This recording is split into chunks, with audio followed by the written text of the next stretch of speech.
What is TIG welding? TIG stands for Tungsten Inert Gas Welding. The American Welding Society calls this process gas tungsten arc welding, or GTAW. You might also hear it called heliarc welding. TIG welding uses a tungsten electrode, and tungsten has an extremely high melting point. When you TIG weld, the electrode gets hot, but it doesn't melt. We say that it's a non-consumable electrode. That doesn't mean it lasts forever. That just means that it doesn't melt and become part of the weld. You see, in a lot of other welding processes, the electrode melts and becomes filler metal. Those are consumable electrode processes. So here's the tungsten electrode being held in a TIG torch. The electrode slips into a collet, and the collet tightens up against a collet body. You can adjust the length that the electrode sticks out of the holder by loosening up the end cap. When you tighten the end cap, the collet clamps down on the electrode. TIG works by melting the base metal, and that is the metal that makes up the two pieces that are to be joined. The heat is generated by an electric arc that forms between the base metal and the tungsten electrode. You can control the amount of heat with a foot pedal or with a thumb wheel on the torch. For most metals, the current is direct current, or DC. DC is like the current flowing from a car battery. One wire is always the negative and one is always the positive. In DC TIG welding, the electrode is usually negative and the workpiece is positive. The term DCEN is used for this, indicating that the current is DC and the electrode is negative. This is also called straight polarity, but DCEN is a more descriptive term. DCEN puts most of the heat on the workpiece, and it's the most common setup. When welding aluminum, however, AC is used. In AC, the positive and negative voltages switch back and forth between the electrode and the workpiece. This puts more heat on the electrode, but it has a cleaning effect on the workpiece. You see, aluminum forms oxides that float to the top of the weld pool and prevent a good weld. AC current helps control these oxides. In an electric circuit, the current flows in a loop.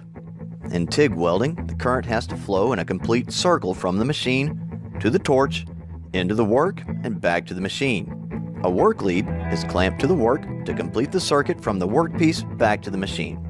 Now, you can TIG weld with or without filler metal, and that's not a choice you have in a lot of other processes. If you want to add filler metal to a TIG weld, use a filler rod, which is just a rod of metal with a specific alloy. You want to make sure that the filler metal you're using is compatible with the base metal and that it has the strength required to do the job. In TIG welding, the molten metal is protected by a shielding gas. This gas, usually argon and sometimes helium or other gases, keeps the molten metal from reacting with oxygen and water vapor in the atmosphere. This shielding gas is stored in high-pressure cylinders like these.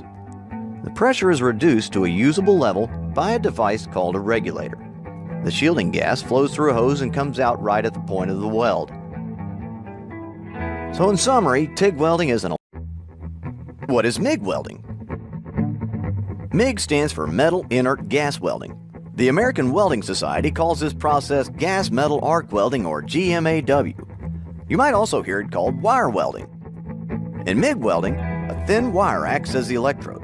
This wire is fed from a spool mounted on a gun or inside the welding machine through a flexible tube and out of the nozzle on the welding gun or torch. The wire is fed continuously when the trigger on the welding gun is pulled. When this trigger is pulled, it also switches on the welding current and a shielding gas. An electric arc forms between this wire electrode and the workpiece and heats both metals above their melting point. These metals mix together or coalesce and solidify to join the workpieces into a single piece. The metal in these parts to be joined is called the base metal, and the metal that comes from the melting wire electrode is called filler metal. MIG welding always adds filler metal to the joint. Because the wire electrode melts as it's being used, MIG is called a consumable electrode process. Here's the MIG wire going through the wire feeder into a flexible tube or conduit liner. The liner goes through the hose or welding lead all the way to the torch nozzle. At the nozzle, the wire is fed through a contact tip and comes out at the point of the weld. Shielding gas is also fed through the welding lead. It goes through a gas diffuser and flows out of the nozzle.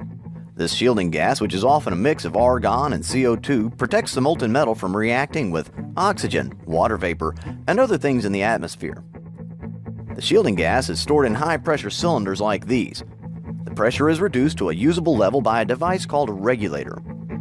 In MIG welding, all the machine controls are set on the machine itself. The most important of these are polarity, wire speed, and voltage. The trigger on the gun is just an on-off switch. For most MIG welding, the current is direct current, or DC. DC is like the current flowing from a car battery. One wire is always the negative, and one is always positive. In DC MIG welding, the electrode is usually positive and the workpiece is negative. The term DCEP is used, indicating that the current is direct current and the electrode is positive. This is also called reverse polarity, but DCEP is a more descriptive term. In an electric circuit, the current flows in a loop. In MIG welding, the current has to flow in a complete circle from the machine to the torch, into the work, and back to the machine. A work lead is clamped to the work to complete the circuit from the workpiece back to the machine.